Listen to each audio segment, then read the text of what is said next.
ከአዲስ አበባ ወልቂጤ ጅማ የሚወስደው ዋና አውራ ጎዳና የማዕከላዊውን ኢትዮጵያ ክፍል ከከፊል የኦሮሚያ ክልል፣ ከደቡብ ምዕራብ ኢትዮጵያ ክልል፣ ከጋምቤላ ክልልና ከሌሎች አካባቢዎች ጋር የሚያገናኝ መስመር ነው።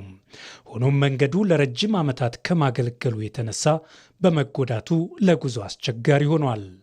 ለዚህም ከአዲስ አበባ እስከ ግቤ ወንዝ ድረስ ያለው መስመር በተለያዩ ኮንትራቶች ተከፋፍሎ ከባድ የመንገድ ጥገና እየተደረገለት ይገኛል።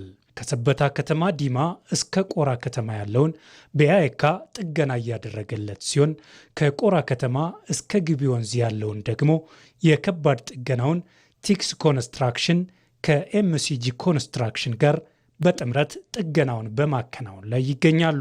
እንደ አጠቃላይ አሁን የምንሰራቸው የገጠሩ አካባቢ ያለውን የኦቨርሌይ ስራዎችና የሪኮንስትራክሽን ስራዎች እየሰራን ነው። አሁን በቅርብ ደግሞ ከተማ ገብተን እንደነ ቱሉ ቦሎ ከተማ የድሬኔጅ ስራዎችም እየሰራን ነው። ሚሊንግ የምንለው የማንሳት ስራ እንሰራለን። በሰዓቱ ለመጨረስ ተጨማሪ መሽንና ተጨማሪ ጊዜ ለማድረግ በዚህ አመት ሳብስታንሻሊ ለመጨረስ እየሰራ እንገኛለን። አስፋልት ስራዎች፣ ስትራክቸር ስራዎች፣ እርዞርክ ቤዝ ኮርስ ስራዎች እየተከናወኑ ነው። በአሁኑ ሰዓት ሌት ተቀን እየሰራን ነው።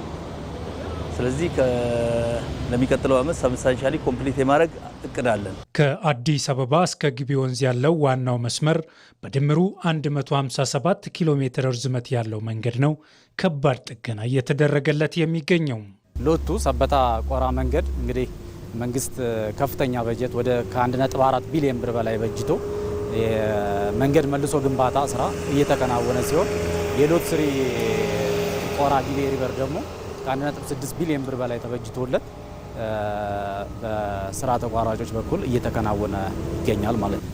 የሎቱ ፕሮጀክት ከአጠቃላይ 64 ኪሎ ሜትር እስካሁን ድረስ በአስፋልት ደረጃ የተሸፈነ ወደ 44 ኪሎ ሜትር አካባቢ በአስፋልት ደረጃ ተነጥፎ ይገኛል። ሎት ስሪ ቆራ ጊቤ ሪቨር ደግሞ ከአጠቃላይ 93 ኪሎ ሜትር ላይ ወደ 35.4 ኪሎ ሜትር የሚሆነው በአስፋልት ደረጃ ተሸፍኖ ይገኛል።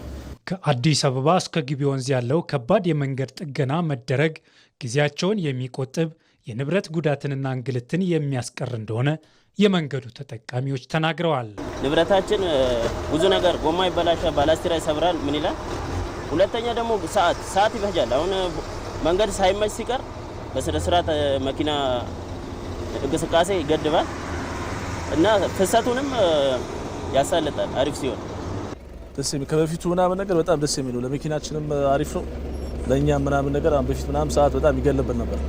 አሁን ደስ የሚል እንትን ነው።